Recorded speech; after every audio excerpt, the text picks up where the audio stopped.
Jesus! Bana, picha yetu inaanza tukutana na huyu mwamba hapa anaitwa Pastor John. Sasa alikuwa anamwombea muumini. Sasa kipindi anaendelea kumwombea pale, muumini si akafumbua macho pale, akauona mzigo wa Pastor John. Jesus! Bana, muumini alijikuta anasema tu Yesu. Bilal akamwambia, "Pastor, mbona kama ngoma ina hasira kiasi hicho?" Pastor akashtuka kweli kweli yani. Alichokifanya ni nini? Ikabidi kutoka zake nduki mle ndani. Pastor John aliona aibu kweli kweli yani. Upande wa pili huku tutakutana na huyu mzee hapa, hali yake sio nzuri kabisa yani. Huyu ni babake na Pastor John, na ndo pastor mkuu kwenye kanisa lao, lakini kwa sasa hayuko sawa kiafya. Kuna huyu bidada alikuwa amekuja kumjulia hali. Pastor akamwambia, "Binti yangu, mpaka sasa bado uko hapa. Usijali, wewe nenda tu kanisani. Mimi niko sawa kabisa." Binti akasema, "Hapana, ni wajibu wangu kuhakikisha uko sawa Pastor." Sasa kipindi nazungumza pale, akaingia mchizi hapa, anaitwa Peter. Ni shemasi kanisani. Kabidi kumwambia mchungaji, mwinjilisti Beni anaomba kuhudumu leo kanisani. Mchungaji akasema, "Hapana shida, mruhusu tu ahubiri." Basi binti akamwambia, "Pastor, mimi naomba niondoke. Maana naona Peter kashafika. Hivyo sio mbaya nikikuacha na Peter. Acha mimi niende kanisani." Binti kabidi asepe zake. Ndio wa pili utakutana na huyu binti hapa, ananyonga cha Arusha. Alikuwa anaitwa na mama yake. Priscilla. Binti anajibu, "Mama anakuja." Priscilla, "Wai basi. Mama anafanya maombi, na hadi maombi maalum kweli kweli yani. Hivyo nakuomba uniache kwanza kidogo nimalizie maombi." Lakini binti ananyonga cha Arusha pale. Yaani bidada ni muuni kweli kweli yani. Baada ya time kupita, tunaona bidada ndo huyu hapa akiwa na baba yake pamoja na mama yake wanatoka zao kanisani. Huyu mzee anaitwa Mr. Ben na ndo yule ambaye aliomba leo kuhudumu kanisani. Sasa huyu mzee bana ana maombi kama yote, yani yeye popote kambi. Akakutana na huyu dada hapa, ikabidi amwombee pale. After hapo akasepa zao na kuja kumuona pastor mkuu. Sasa wakiwa kwa pastor hapa, Ben kabidi kumcheki pale pastor. Akamwambia wenzake kwamba hali yake haiko sawa kabisa. Huyu pastor akamwambia kwamba msijali, kwa sasa mimi niko poa. Maana ili niwe sawa, kuna wakati lazima nikubali kurudi kwa baba yangu. Maana huko ndo sehemu sahihi kwenye maisha. Sasa kipindi stories zinaendelea pale, mara ghafla akaingia mtoto wa huyu pastor. Alipoingia hapa ndani, akamwambia, "Baba, naomba nikupeleke hospitali." Mzee akamwambia, "Hapana, usijali mwanangu. Mimi niko sawa kabisa. Huu ni wakati wangu ambao nahitajika kurudi kwa Muumba wangu. Hivyo kuhusu hilo ondoa wasiwasi. Lakini pia nikushauri kitu mwanangu. Siku zote tazama yaliyoko ndani. Usitazame kilichoko nje, kilicho tupu. Sijui unanielewa? Usimwamini mtu kwa muonekano wake wa nje. Maana hujui ndani yake anakufikiria nini." After hapo mzee akaiaga dunia. Hiki tulimuuma kweli kweli mshikaji. Upande wa pili huku binti alikuwa anakunywa zake pombe mdogo mdogo. Mara ghafla akaingia mchizi anaitwa Peter. Kabidi kumuuliza, "Peter, umefuata nini nyumbani kwetu?" Peter akamwambia, "Sikiza nikwambie kitu mlembo. Usiwaze wala nini. Wazazi wako ndio kwanza wako huko msibani, wanalia tu. Ila nataka kujua kitu kimoja. Haujaimisi kitu?" Binti akaitazama pale. "Nimeimisi." "Basi poa, tunafanyaje?" "Twenzetu juu basi tukazagamuane." Haya, fasta wakawahi kule juu. Baada ya time kupita, ndo hawa hapa. Show imetembea kama yote, wameshamaliza mchizi pale anavaa ili asepe. Binti akamwambia, "Sikiza nikwambie kitu. Hebu vaa fasta basi usepe. Watakukuta huko ndani." Kwani mchizi anaelewa? Ndo kwanza anamwambia, "Babe, sasa haya mapenzi kujificha mpaka lini? Kwa nini tu tusifanye jambo moja tu? Nije nyumbani kwenu, nijitambulishe, mwisho ni kuoe tu ili maisha fani hivi yaendelee." Binti akamwambia, "Hebu nyamaza bana. Sasa unioe kwa pesa gani? Hela yenyewe una. Unaenda kunirudisha nini sasa? Sikiza nikwambie kitu. Hebu vaa fasta usepe ndani kwetu bana." Chizi akamtazama pale kwa hasira. After hapo nini ikabidi asepe zake tu. Sasa kipindi Peter anatoka hapa nje, akakutana na Cindy hapa. Cindy akamtazama kweli kweli yani, kisha akampotezea, maana anajua kila anachokifanya. Upande wa pili huku mtu wa bangi yuko kazini. Jehanamu ipo karibu. Mtu yoyote yule asipofuata matendo mema lazima atakwenda motoni. Hey bro, ungana na mimi nikuunganishe kwenye sala ya toba ili uwe msafi. Ile siku ya kurejea kwa Muumba wako ikifika, uende ukiwa safi kabisa. Sasa mchizi akamtazama akapita zake hivi. Binti akaendelea kuhubiri, mara ghafla Peter akatokea pale. Binti akamwambia, "Nini Peter? Hebu niache bana. Wewe nipo kazini." Kazi gani sasa unayofanya? Hebu sikiliza, acha upuzi wako. Mimi nakujua vizuri kabisa. Hapo unafanya maigizo tu. Sikiliza, nataka kuongea na wewe. Binti akamwambia, "Kwani unataka kusema nini?" Mchizi akamwambia kwamba, "Hivi ni kweli kabisa unataka kuniacha mimi ili ukaolewa na mchungaji John? Kweli?" Binti akamwambia, "Sikiza nikwambie kitu Peter. Mbona unajisaulisha basi? Mimi na wewe sio wapenzi. Mimi na wewe ni washikaji tu. Tukiwa na shida tunasaidiana tu kupunguziana upwiru. Ila sasa nikiolewa na Pastor John atakuwa ananipunguzia upwiru kila siku atakavyo. maana itakuwa ni mali yake. Hii kitu ilimuumiza kweli kweli Peter. Akamwambia uko serious kabisa na kitu unachokisema? Dada akamwambia bwana, acha kunipotezea muda. Kaendelea pale na mahubiri yake. Peter akamtazama akasema sio mbaya, tutaona tu mwisho wake utakuwa ni upi. Wasi unajifanya mjanja, haina shida. Sasa Udem ni mtu wa bangi kweli kweli yani. Baada ya kuzugazuga kitaa ndo huyu hapa amekuja kwa pusha, anachukua zake pale ganja na nini, akamoke, akili ikaesema. Siku iliyofuata Pastor John akawa amekuja nyumbani kwa Mr. Ben hapa kwa ajili ya kupata chakula cha pamoja. Sasa akiwa mezani hapa, Mr. Ben akamwambia John kwamba hakika uendelee kuwa na moyo huo wa utii, wa kujishusha na kuwasikiliza wale wanaokusamini. Pastor John akafurahi kusikia hivyo. Akamwambia sasa tupateni chakula. Sasa kabla hajaendelea, binti akamwambia samani baba, naombeni kwanza tumshukuru Mungu. Bana maombi ya chakula yanaanza na pambio pale. Bidada akapiga pale pambio la kutosha, after hapo akaanza maombi. Yaani maombi yalipigwa muda mrefu asikwambie mtu, kiasi ambacho chakula chenyewe kilipoa. Sasa hii kitu ilimuumiza kweli kweli mzee wake. Huyu binti vipi? Yaani maombi ya chakula anaomba kama anaombea mapepo. Lakini kwa Pastor John alifurahi kweli kweli yani, na akaamini kabisa huyu ndo mwanamke sahihi kwenye maisha yake, bila kujua huyu ni bangi tu. Hizi akili zote zinapelekwa kibangi bangi tu. Sasa mida baadaye mchungaji John akiwa amerejea nyumbani kwake, Peter akabidi kumuuliza, "Vipi Dina imeendaje huko nyumbani kwa Mr. Ben?" Mchiza akamwambia kwamba ilikuwa nzuri sana, lakini nimefurahia kumuona binti wa Mr. Ben, yule anaitwa Priscilla. Inaonekana ni mwana maombi sana. Hivyo hiyo neema iliyoko ndani yake imenivutia sana na nimeona kabisa yule ndo anastahili kuwa mke wangu. Sasa mchizi anaongea yote, hajui kwamba Peter anampenda kweli kweli Priscilla, ila ndo vile tena ameshindwa kuwa wazi. Upande wa pili huko nyumbani kwa kina Cindy, bi mkubwa wake anamwambia kwamba peleka chakula nyumbani kwa pasta. Ila akamwambia kwa nini? Kwani nikakwambia na njaa? Bi mkubwa akamwambia hapana, nataka tu uende akuone. Ila akamwambia nione? Anione kivipi sasa? Bi mkubwa akamwambia kwamba ina maana wewe hutaki kuolewa, si ndio Binti akamwambia hapana mama. Hapana mama, sio kwamba sitaki kuolewa. Nataka kuolewa, lakini sio kwa namna ambayo unataka wewe. Bi mkubwa akamwambia sikiliza nikwambie kitu. Nyanyuka upeleke chakula.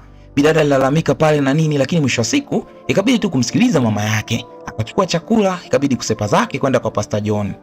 Sasa kipindi bidada anatoka akakutana na mama yake na Priscilla. Mama yake na Priscilla ikabidi kumuuliza, "Unakwenda wapi?" Binti akamwambia kwamba mama amenituma nimpelekee Pastor John chakula. Hiki kitu ilimkata vibe kweli kweli ubi mkubwa. Ikabidi kuingia ndani kwake faster na kumuita Priscilla na kumwambia kwamba yeye umezubaa tu hapo. Wenzako wanampelekea Pastor John chakula. Wewe upo tu. Sikiliza, hebu changamka haraka iwezekanavyo. Umpelekee Pastor John chakula.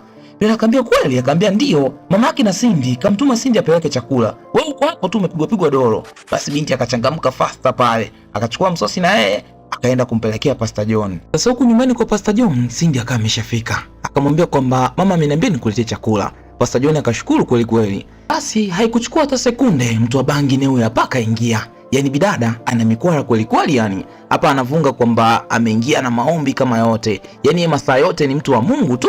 Kila wakati anajidai kwamba yuko karibu sana na Mungu. Upande wa pili huku kwa ndugu yetu Mr. Ben pamoja na mke wake wanajipongeza tu pale na Jobo. Bana, hii familia ni tatizo kweli kweli yani. Tulijua pengine ni binti yao ndo na matatizo, kumbe baba pamoja na mama ni wale wale tu.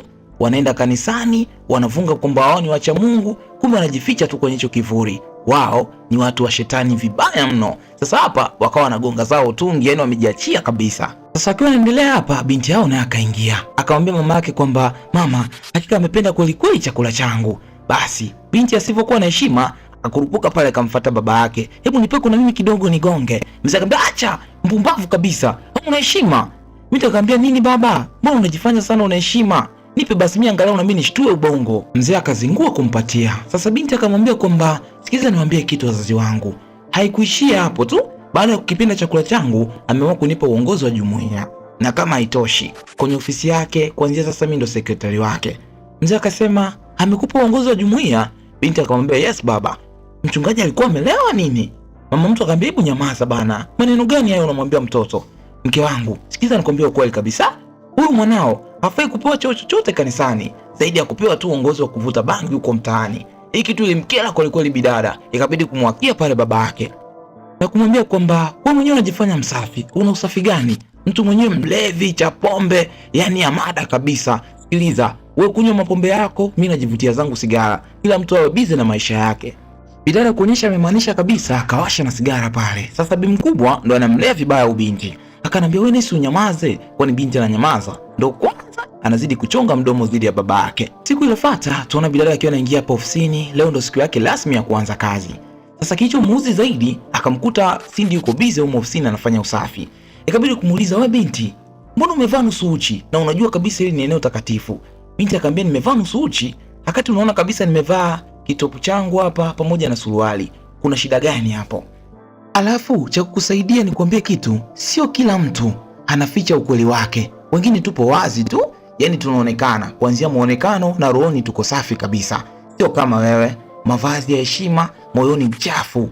Bidada akamwambia, wewe roho ya kishetani ndio inakutawala. Akamwambia, wewe mwenyewe ndio roho ya kishetani inakutawala, maana unatumia kivuli cha Mungu ingali wewe ni mchafu kweli kweli yani.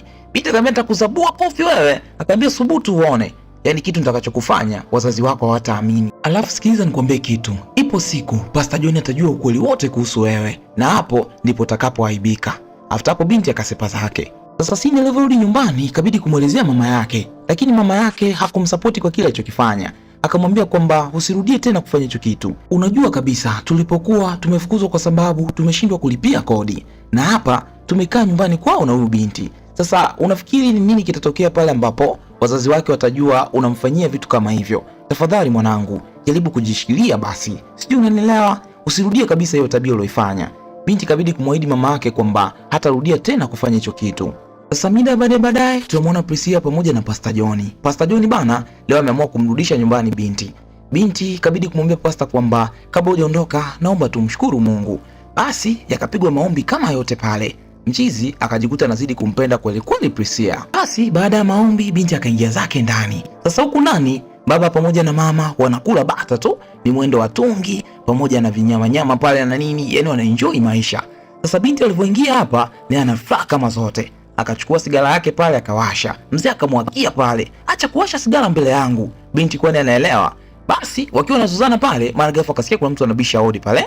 Mama mtu kabidi kuuliza, nani wewe unagonga? Mchungaji akamwambia kwamba ni mimi Pastor John. Priscilla, umesahau Bible yako kwenye gari yangu. Basi wakashtuka kweli kweli yani. Ikabidi pale wafanye marekezo, wafiche bia na nini ili mchizi akiingia huko ndani asigundue chochote kile. Priscilla ikabidi kusogea hapa mlangoni. Mchizi akamwambia, ulisahau Bible yako. Bidada ikabidi kumshukuru tu pale. Mchizi akamwambia kwamba kama utojali niko na kuomba niingie ndani nikawasalimia wazazi wako. Binti akamwambia, baba na mama tayari wameshalala, hivyo nikuombe tu rudi nyumbani ukapumzike, kesho nayo ni siku unaweza ukaja kuwasalimia. Basi Pastor ikabidi tu asepe zake. Upande wa pili huko chumbani kwa kina Cindy tunaona akiwa anamshukuru Mungu na hawa wanaomba kweli kabisa. Baada ya maombi bibi mkubwa ikabidi kumwambia Cindy kwamba nakuomba binti yangu, jitahidi kila siku unaenda kufanya usafi nyumbani kwa mchungaji. Sijui unanielewa binti yangu? Binti hakumuelewa mama yake, lakini mwisho wa siku ikabidi tu kukubaliana na kila kitu ambacho mama yake anataka akifanye. Siku iliyofuata Priscilla akaja nyumbani hapa kwa Pastor. Ikabidi kuwasalimia hapa, kisha akanyoka moja kwa moja mpaka jikoni. Akamkuta Cindy huku yuko busy anaendelea na usafi. Binti akamwambia, sikiza nikwambie kitu Cindy. Najua kabisa unamtaka mume wangu na nakutazama. Tambua na kuangalia tu na nakuangalia kwa makini sana. Sasa Cindy hakujibu chochote kile. Priscilla akabidi kusepa zake. Baada ya time kupita, tunaona Pastor John akiwa anamuuliza Priscilla kwamba, "Vipi, hivi umeona wallet yangu?" Dada akamwambia kwamba, "Inamaanisha mimi nimekuibia wallet yako au?" Pastor John akamwambia, "Hapana, nimeuliza tu." Bidada akamwambia, "Mimi sijui. Labda pengine umuulize Cindy, maana ndo mtu anayefanya usafi humu ndani." Basi Pastor ikabidi kumuuliza Cindy. Cindy akamwambia, "Hapana, sijaiona hiyo wallet tunayoulizia." Sasa kipindi Cindy anakataa hapa, bidada akanyanyuka faster, akaenda akamnyang'anya huo mfuko Cindy. Kisha akakagua ndani ya mfuko akamwambia, "Wallet tulikuwa tunaulizia si ndio hii hapa?" Pastor akashangaa, "Ni kweli ndio hii hapa?" Binti akasema, "Hapana, mimi sijaiba hii wallet. Na huu mfuko si umenipatia mwenyewe Pastor." Pastor akaitazama, akamwambia Cindy, "Kwani unaniibia? Kama ulikuwa shida na pesa si ungeniambia nikupatie?" Cindy akamwambia, "Hapana Pastor, mimi siwezi kabisa nikafanya hicho kitu." Pastor akamwambia, "Okay sawa, unaweza ukaenda." Binti akamwambia, "Lakini naomba uniamini." Pastor akamwambia, "Wewe unaweza ukaenda tu, hakuna shida." Binti ilimuuma kweli kweli yani, maana aliamini kabisa huyu mwenzie ndo kamfanyia huu mchezo. Ikabidi ajisepe zake. Bidada akamwambia Pastor kwamba nikuombe kitu, usimruhusu tena ingie ndani kwako, maana huyu binti inaonekana kabisa sio mwaminifu. Na kingine inabidi tuombe sana, maana shetani inaonekana kabisa anayafuatilia maisha yetu. Basi wakashikana mikono pale, maombi yakapigwa kama yote. Pastor bila kujua kwamba huyu anayemwamini ndio nyoka na ndio mtu mbaya kwenye maisha yake. Sasa bidada alivyorudi nyumbani ikabidi kumuelezea kila kitu mama yake. Mama yake akamwambia kwamba nakuamini sana mwanangu, wewe sio mwizi na najua kabisa aliyefanya hiki kitendo ni Priscilla. Hivyo nikuombe kitu, tulia tu binti yangu, ipo siku Mungu atamumbua tu. Basi bidada ikabidi kumwelewa mama yake. Upande wa pili huku tunamuona Pasta pamoja na Priscilla wakiwa ndani ya ndinga. Pasta akamwambia Priscilla kwamba kiukweli nimetokea kukupenda kweli kweli yani, na wewe ni mwanamke sahihi kwenye maisha yangu. Hivyo kama utojali, naomba tu nikubalie niwe mume wako. Ikafurahi kweli kweli kusikia hivyo. Kisha akamwambia Pasta kwamba mimi mwenyewe nakupenda kweli kweli yani, hivyo nipo tayari kuwa mama chanja wako. Pasta alifurahi kinoma zaidi. Siku iliyofuata mida fulani hivi ya night, Pasta akiwa kitaa hapa, amefika maeneo haya hapa, akaona kuna vijana yani wanakula bangi kama zote. Sasa kuna udemu mmoja amekaa anaangalia wenzake kule, yani Pasta akimtazama anaona kama ni Priscilla hivi. Basi hakuzingatia hilo swala, ikabidi kumwambia dereva aondoe gari. Kisha akachukua simu yake na kumpigia Priscilla na kumwambia kwamba hakika dunia imeharibika kweli kweli yani, kuna vijana nimewaona wako busy wanavuta bangi. Sijui Mungu afanye nini ili wabadilike. Kwani wewe uko wapi? Binti akamwambia mimi nipo nyumbani. Basi sawa, nikutakia usiku mwema. Basi binti akamwambia na kwako pia baba. Lakini kumbe alikuwa ni Priscilla mwenyewe ndo alikuwa hapa anakula zake ganja na wauni wake. Hivyo ikabidi kuaga na kuambia kwamba oya, mambo yameshachafuka, acha mimi niwahi zangu ghetto. Upande wa pili huku tunaona Cindy anakurupuka pale. Bi mkubwa ikabidi kumuuliza, "Vipi mwanangu? Mbona umeshtuka sana?" Bidada akamwambia kwamba nimeota mchungaji John amefariki. Bi mkubwa akamwambia amefariki? Mungu wangu, tunusuru na hili swala. Akamwambia, "Sikiza nikwambie kitu binti yangu. Inabidi utoke sasa hivi ukazungumze naye." Bidada akamwambia, "Hapana, siwezi nikafanya hicho kitu mama. Unajua kabisa tumemaliza kukusana naye siku sio nyingi. Hivyo nikienda nikamwambia hizi taarifa, ataamini kabisa na tafuta tu sababu ya kurudi kuwa karibu naye. Hivyo acha tu tuombe mamangu." Mimi akamwambia, "Lakini unajua kabisa ukiotaga kitu lazima kitokee. Hivyo kuna vitu utafanyaje? Inakubidi tu ukampe taarifa." Binti akamwambia, "Hapana, acha tu tuombe, Mungu atasikia maombi yetu na atamnusuru na hilo janga."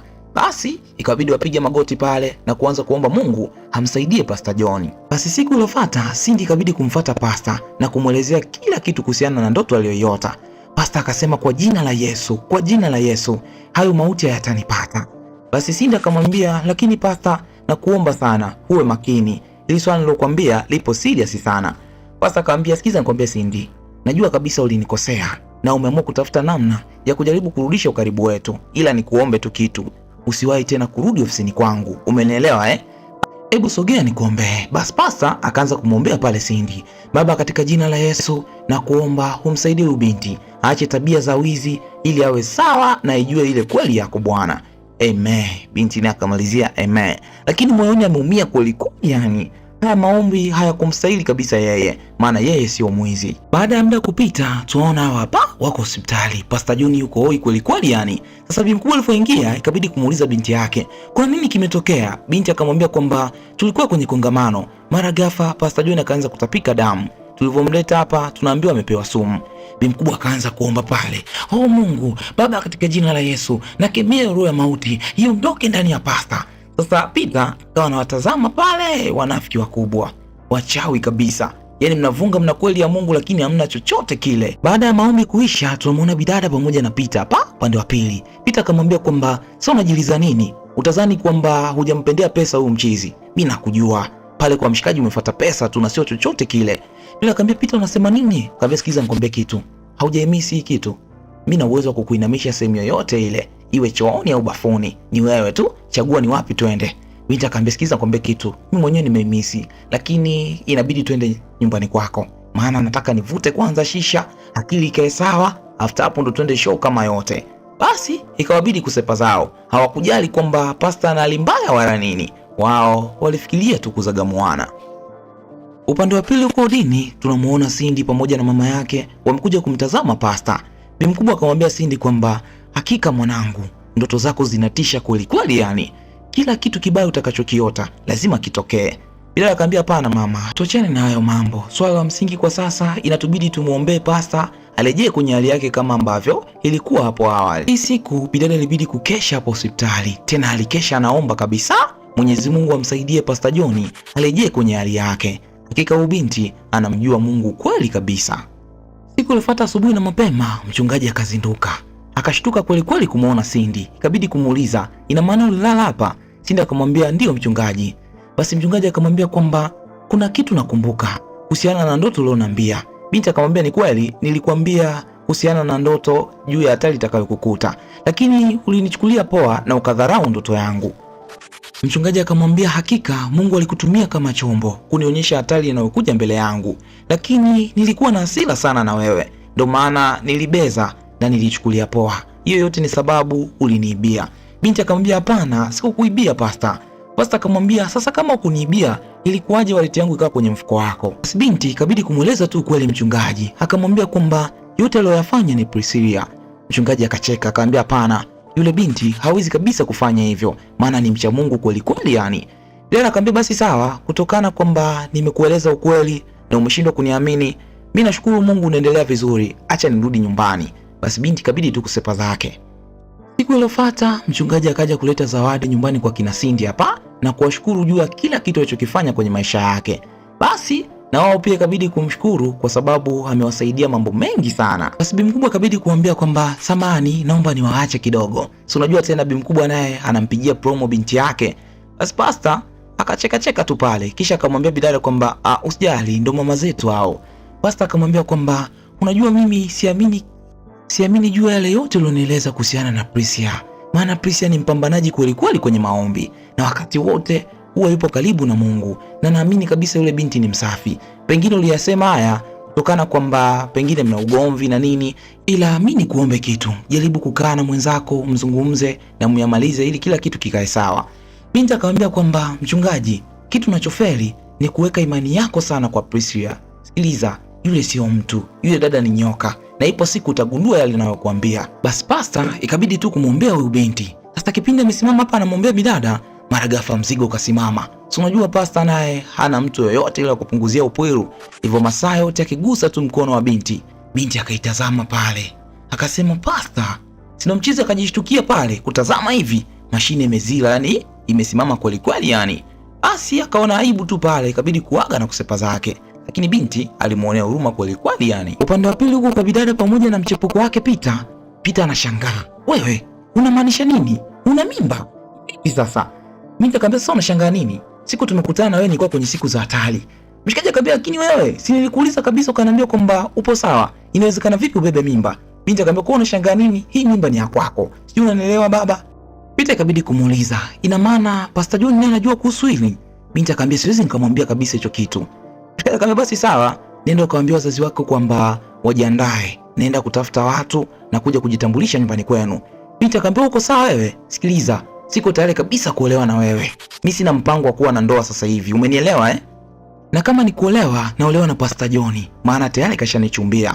Hapa nimekuja kukupa tu taarifa, unipe pesa, nikatoa hiki kijusi tumboni kwangu. Kisha akamtazama pale, akamwambia ni mpuuzi tu mmoja. Ole wako ufanye chochote kile unachotaka kukifanya, hautaamini macho yako.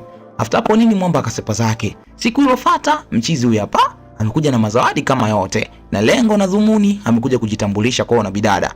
Akamwambia mzee wangu, hizi ni zawadi zako. Mzee kabidi kumuuliza, hizi zawadi nani amekupatia? Pastor John au? Kisha akasema hapana, hizi zawadi nimekuja nazo mimi na nimekuja kutoa posa kwa ajili ya binti yako. Mama mtu kabidi kumuuliza, binti gani? Binti yangu huyu unaishi naye hapa nyumbani? Kisha akamwambia yes, huyo unaishi naye nyumbani. Kiukweli mimi na mahusiano na binti yako kwa muda mrefu sana, na hapo alipo na ujauzito wangu. Mzee hakuamini kilichosikia, ikabidi kumuita binti yake na kumuuliza, eti mwanangu mrembo, Peter amekuja hapa nyumbani anatutania kwamba wewe una ujauzito wake. Hivi ni kweli binti yangu? Bidada akakaa kimya. Mzee akamwambia wewe, ina maana ni kweli? Binti akakaa kimya. Bana ili muuma kweli kweli huyu mzee. Mzee akamwambia Peter kwamba kijana, mjadala ushafungwa. Nyanyuka kawalete wazazi wako hapa nyumbani, tujadili swala la posa pamoja na mahali. Uchukue mke wako, mkaanzishe maisha yenu. Peter alifurahi kweli kweli kusikia hivyo. Sasa baada ya Peter kusepa, binti akamwambia wazazi wake kwamba mimi siko tayari kabisa kuolewa na Peter. Hivyo hilo swala mloliandaa halitanihusu kabisa mimi. Mzee akanyanyuka kwa hasira. Kwa hiyo umekuwa mwanaume huko ndani, si ndio eh? Binti akamwambia tena mkae kimya. Ninyi ndio mmeharibu maisha yangu. Mimi nilitaka kuwa dokta. Mwisho wa siku mmenipeleka kwenye chuo cha Biblia na nini, nimepoteza tu muda wangu. Mzee akamwambia kaa kimya. Sasa huko ndani ikawa ni mzozo baina ya binti pamoja na wazazi wake. Sasa huyu binti unajua ni bangi mtu, akachukua kisu pale akamfuata mzee wake. Sasa kipindi wanazozana pale akamtia mzee wake bisu la tumbo. Bana ni noma kweli kweli yani. Upande wa pili huko Pastor John anapiga maombi ya kutosha yani. Anamuomba Mwenyezi Mungu amsaidie hii ngoma ilale, lakini ngoma imegoma kweli kweli. Basi simu yake ikawa inaita pale, ikabidi kupokea. Akapewa taarifa kwamba kiongozi wa kanisa hali yake sio nzuri kabisa. Kapigwa kisu, kakimbizwa hospitali. Basi mchizi ikabidi kuchukua koti pale na kujaribu kuifunika hii ngoma. Awai akamcheki mzee hali yake inaendeleaje. Sasa huko hospitali binti bado anaendelea kumlaumu mama yake na kumwambia kwamba nyinyi ni wazazi wabaya na nyinyi ndio mmeniharibia maisha yangu. Sasa wakati huo anazozana hapa, Pastor John naye akawa amefika hapo hospitali. Sasa huko Odini, bi mkubwa akamwambia binti yake kwamba sisi ni wabaya. Tunakufanyia mpango uolewe na Pastor John, lakini mwisho wa siku unaenda kutembea na Peter, unabeba kabisa ujauzito wake. Wewe uko sawa wewe? Na kama itoshi, ulichukua wallet ya Pastor ukaiweka kwenye mfuko wa Cindy, ili mradi tu umchonganishe na Pastor, binti wa watu waonekane ni mwizi. Sisi ndo tulikutuma, sisi ndo tulikufundisha hiyo tabia, Sasa kipindi anaongea hivi, Pastor naye akaingia. Nimesikia mnasemaje? Au masikio yangu hajasikia vizuri? Una mimba ya Peter, si ndio Kipindi chote hicho umekuwa ukiniragai na kunidanganya, lakini kumbe ulikuwa unatoka na Peter. Na kama itoshi, umemsingizia Cindy. Hivi ni kweli kabisa unaweza kufanya vitu vya namna hii? Mbona nilikuamini? Na kwa nini sikumsikiliza Cindy kipindi chote hicho alichokuwa kinieleza ukweli kuhusu wewe? Kwa nini? Kwa nini sikumwamini? Yaani mchungaji alijikuta anajilaumu kweli kweli yani. Akajikuta anajilaumu kweli kweli yani. Maana mara zote Cindy alikuwa akimtahadharisha, lakini mchizi hakutaka kabisa kumwamini Cindy. Sasa leo amejua ukweli, amejikuta amechoka kweli kweli yani. Basi Pastor akamwambia, sikiza nikwambie kitu. Nakuomba tu kaa mbali na maisha yangu. Kuanzia leo sihitaji kabisa unikaribie. Ila kuhusiana na yote yaliyotokea nimekusamehe, ila sihitaji kabisa kukuona mbele yangu. Kaa mbali na maisha yangu. After hapo nini Pastor akasepa zake. Baada ya time kupita, Peter kama amekuja nyumbani kwa mchungaji. Alipofika hapa, ikabidi kumwomba mchizi na kumwambia kwamba samani Pastor, naomba tuzungumze. Mwamba akamwambia kwamba unataka kuniambia nini? Kwamba Priscilla ana mimba yako au? Mchizi akasema, kwani amekuambia? Peter, nilikuamini sana, lakini kumbe ulikuwa ukinisaliti. Unalala na mwanamke nayempenda na unajua kabisa naenda kufunga naye ndoa. Kwa nini ukuniambia sasa? Ulikaa kimya na siku zote ulikuwa ukinisifia kwamba ni mwanamke mzuri kwangu, lakini kumbe ukitega mgongo unaenda kumtumia utakavyo. Sasa Peter akajaribu kujitetea pale. Mshikaji akamwambia, sikiliza nikwambie kitu, wewe ni msaliti, tena ni mnyama kweli kweli yani, na kuomba uondoke tu kwangu. Peter akaanza, mchungaji naomba unisamee Peter, tafadhali usinifanye nikatumia roho ya kibinadamu, nitakufanya kitu kibaya, toka ndani kwangu. Peter ikabidi asepe zake. Baada ya hapo tunaona Pastor akiwa na Cindy hapa na kumwambia kwamba naomba unisamee sana kwa kutokukuamini. Dada akamwambia kwamba kwa hiyo sasa hivi unaniamini Pastor akamwambia ndio, nimekuamini maana kamchoma baba yake kisu. Dada akamwambia wewe, hali yake ikoje? Akamwambia kwa sasa anaendelea vizuri, lakini pia ni mjamzito. Binti akamwambia huu ujauzito ni wa Peter, si ndio Mwamba akashangaa, Mungu wangu, ina maana nawe pia ulikuwa unajua? Binti akamwambia yes, nilikuwa najua. Mbona hukuniambia ukweli? Dada akamwambia kwamba ningekuambia vipi sasa? Maana ulikuwa uniamini. Pastor akamwambia ila ni kweli. Yote ni kwa sababu nilikuwa nampenda kweli kweli yani. Lakini sikuwahi kujua kwamba ni mbaya kiasi hiki. Kisha mchizi akamuuliza, ni kwa nini huwa unajitolea mara nyingi sana kufanya usafi ofisini kwangu pamoja na nyumbani kwangu? Dada akamwambia kwamba yote huwa anayafanya kama sadaka tu nyumbani kwa Mungu. Mchizi akafurahi sana, akamwambia ndio maana baba yangu alikuwa anakupenda. Hivyo nimeamua kukufanyia surprise. Nimekununulia nyumba ambayo utakaa wewe pamoja na mama yako. Bidada alifurahi kweli kweli yani. Akamwambia ni kweli Pastor unachokisema? Pastor akamwambia ndio, nimeyafanya yote kwa sababu wewe ni mtu wa thamani sana kwangu. Hivyo bidada alifurahi kweli kweli yani. Kisha Pastor ikabidi kumwambia binti kwamba hakika ninakupenda sana yani, nahitaji kukuoa. Hivyo leo naomba tutoke zetu out kidogo, tukaenjoy, tufurahie kweli kweli penzi letu. Binti alifurahi kusikia hivyo. Sasa kipindi anaendelea kuzungumza pale, mara ghafla mzigo wa mchizi ukasimama nganganga. Binti kabidi kumuuliza, ni kwa nini hii hali huwa inakutokea? Mshikaji akasema, mimi kiukweli sijui, huwa inanitokea tu hivi, hivyo naomba tu nisamee. Bidada akamwambia, sasa huwa inalala vipi? Mchizi akamwambia kwamba huwa hii hali kinitokea inalazimu kupiga goti na kumwomba Mungu anisaidie itulie. Lakini sio mara zote huwa inakaa sawa. Mara nyingine huwa inakaa sawa, kuna mara nyingine huwa inakataa. Inanichukua muda mpaka kukaa sawa. Binti alimuonea huruma kweli kweli mshikaji. Basi bidada akamwambia usijali, hiyo yote mimi najua iko inatokea sababu hujampata ubavu wako. Kwa sasa mimi nipo, nitaituliza. nitaihudumia vizuri kabisa, itakaa sawa, haitokusumbua babangu. Mchizi alifurahi kweli kweli yani. Kilichofuata ni nini? Ni kumbato pale, yani ni fulu shangwe, ndelemo na vifijo. Na hapa ndio inakuwa mwisho wa mzigo wetu. Ukitaka kuendelea kupata mitiririko ya kazi zetu, usisahau kusubscribe, kulike, kucomment pamoja na kushare. Zaidi na zaidi, bofya alama kengele ili uwe wa kwanza kupata mitiririko ya kazi zote kali tunazoziachia kila siku. Bana, niliyekuletea simulizi siku ya leo, langu jina ni Lamfel.